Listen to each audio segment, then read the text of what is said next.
এটা ফেসবুকে মানে ভাইরাল খুব। এই গরুটা মূলত টাঙ্গাইলের নারী উদ্যোক্তা হামিদা আক্তারের গরু মূলত। তো উনি দীর্ঘদিন এই গরুটা লালন পালন করার পরে ন্যায্য দামে বিক্রি করতে পারতেছিল না, তখন এই জিনিসটা আলাউদ্দিন আহমেদ ফাউন্ডেশনের নজরে পড়ে। তাদের মানবিক সহায়তার কারণে আলাউদ্দিন আহমেদ ফাউন্ডেশন এই জিনিসটা ক্রয় করে নিয়ে আসে। ফলে হামিদা আক্তারের ন্যায্য মানে মূল্যটাও পায় এবং সেও খুব আনন্দিত হয়।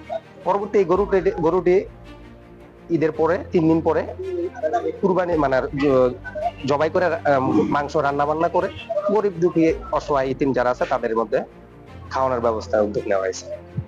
হ্যাঁ, এখানে এই গরুটা আসলে ভাইরাল, পূর্বেই বললাম গরুটা খুব ভাইরাল। এই গরুটা আসার পরে গতকাল আসছে, আসার পরে মোটামুটি সাধারণ জনগণের মধ্যে একটু আনন্দ উচ্ছ্বাস যে গরুটা দেখবো, ফেসবুকে অনেকে দেখছে, ভাইরাল গরু যেহেতু মোটামুটি সাধারণ জনগণেরও একটা সমাগম অনেক যে গরুটাকে আমরা দেখবো। আমাদের এই গরুটা বাংলাদেশের সবচেয়ে উন্নত মানের গরু, ভাইরাল গরু। গরুটার নাম মানিক। গরুটা টাঙ্গাইল থেকে নিয়ে আসা হয়েছে আলাউদ্দিন ফাউন্ডেশনে। গরুটা এখন আমরা ঈদের 3য় দিন জবাই করে মাংস রান্না করে গরিব এতিম মিসকিনদের খাওয়ানো হবে। গরুটা আমাদের কুষ্টিয়া কুমারখালী জেলার ভিতরে এমন বড় গরু আর কোথাও নাই। আমরা গরুটা সম্পর্কে বিভিন্ন সামাজিক যোগাযোগ মাধ্যম জানতে পারছি, গরুটা ইতিমধ্যে ভাইরাল।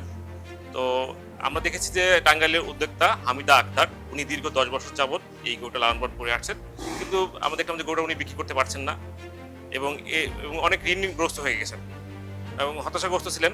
তো ফাউন্ডেশনের উদ্যোগে আমরা গরুটা ক্রয় করেছি। এই গরুটা ঈদ পরবর্তী 3য় দিন আমরা এলাকার বিভিন্ন অসহায় দরিদ্রের মাঝে আমরা এর মাংস বিতরণ করবো, রান্না করে খাওয়ার ব্যবস্থা করে।